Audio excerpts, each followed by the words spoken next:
കേരളത്തെ കടുത്ത വൈദ്യുതി നിയന്ത്രണത്തിലേക്ക് നയിച്ചത് കാലാവസ്ഥയും ആസൂത്രണത്തിലെ പാളിച്ചയും. മഴ കുറഞ്ഞതോടെ ഉപഭോഗം കുത്തനെ ഉയർന്നത് വൈദ്യുതി വിതരണത്തെ താളം തെറ്റിച്ചു. കാലവർഷം ദുർബലപ്പെടുമെന്ന പ്രവചനങ്ങൾ ഉണ്ടായിരുന്നെങ്കിലും അത് മുന്നിൽ കണ്ടുള്ള തയ്യാറെടുപ്പുകൾ വകുപ്പ് നടത്തിയതുമില്ല. നിലവിൽ നിയന്ത്രണം ഒഴിവാക്കണമെങ്കിൽ മഴ പെയ്യണമെന്ന അവസ്ഥയിലേക്കാണ് കേരളം.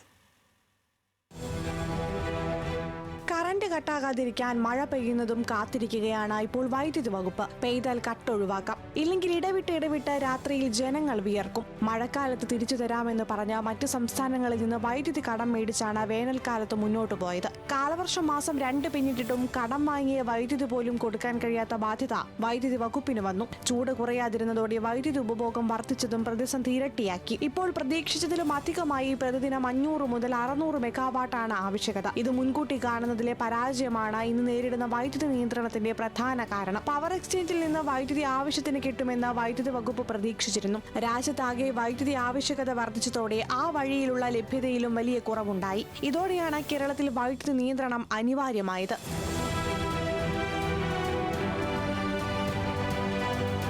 ജലവൈദ്യുത പദ്ധതികളുടെ അണക്കെട്ടുകളിലെ ജലനിരപ്പ് മുൻ വർഷത്തെ 60% നിന്നും വെറും 28% കുറഞ്ഞു. ഇതോടെ ആഭ്യന്തര ജലവൈദ്യുത ഉൽപാദനം 45 ദശലക്ഷം യൂണിറ്റിൽ നിന്ന് 17 ദശലക്ഷം യൂണിറ്റായി. ദീർഘകാല വൈദ്യുതി കരാറുകളാണ് കേരളത്തിലെ വൈദ്യുതി വിതരണത്തെ പ്രതിസന്ധിയില്ലാതെ മുന്നോട്ട് കൊണ്ടുപോയിരുന്നത്. റെഗുലേറ്ററി കമ്മീഷൻ ഇത് റദ്ദാക്കിയതോടെ അങ്ങനെ കിട്ടിയിരുന്ന വൈദ്യുതിയും ഇല്ലാതായി. ദീർഘകാല കരാർ പുനഃസ്ഥാപിക്കാനുള്ള ശ്രമങ്ങളും പരാജയപ്പെട്ടു. കഴിഞ്ഞ ദിവസമാണ് 200 മെഗാവാട്ട് വൈദ്യുതി വാങ്ങാനുള്ള ദീർഘകാല കരാർ കേരളത്തിന് ലഭിച്ചത്. അപ്പോഴേക്കും പ്രതിസന്ധി മൂർധന്യത്തിലെത്തി.